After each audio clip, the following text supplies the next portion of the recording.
மக்கள் விரோத அரசை கண்டித்து தமிழகம் முழுவதும் இன்று கண்டன ஆர்ப்பாட்டம் நடைபெற்றுக் கொண்டிருக்கின்றது. அதன் ஒரு பகுதியாக இன்றைக்கு தென்காசி வடக்கு மாவட்டத்தின் சார்பாக திராவிட முன்னேற்ற கழகத்தின் மாவட்ட கழக செயலாளர் அருமை சகோதரர் ராஜா அவருடைய ஆணைக்கு இணங்க திராவிட முன்னேற்ற கழகத்தினுடைய ஒன்றிய கழக செயலாளர் சீரும் சிறப்போடும் தலைமை பண்போடு இந்த ஆர்ப்பாட்டத்தை சிறப்பாக நடத்தி கொண்டிருக்கின்ற அருமை அண்ணன் வெள்ளத்திரை அவர்களுக்கும் ஏனைய கூட்டணி கட்சியுடைய தலைவர்கள் தொண்டர்கள் மகளிரின் அனைவருக்கும் தேசிய முற்போக்கு திராவிடத்தின் சார்பாக உங்களுக்கு நன்றியை தெரிவித்துக் கொண்டு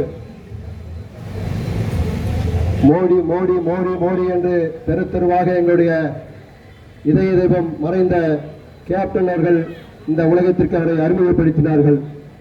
அப்பேற்பட்ட அந்த மகத்தான தலைவர் மறைந்த பின்பும் கூட அவருக்கு ஒரு நாள் கூட அவர் அஞ்சலி செலுத்தவில்லை. எதற்காக சொல்கிறேன் என்று சொன்னால், மோடி மோடி என்று சொன்ன தலைவருக்கே செய்யவில்லை, உங்களுக்காக செய்ய போகின்றார். இன்றைக்கு புளியங்குடியில் நேற்றைக்கு கூட மக்களை பெருவிலை நின்று கொடுக்கின்ற சிலிண்டரை பார்த்தாலே இன்றைக்கு அவருடைய ஆட்சியினுடைய அவலத்தை நாம் புரிந்து கொள்கின்றோம்.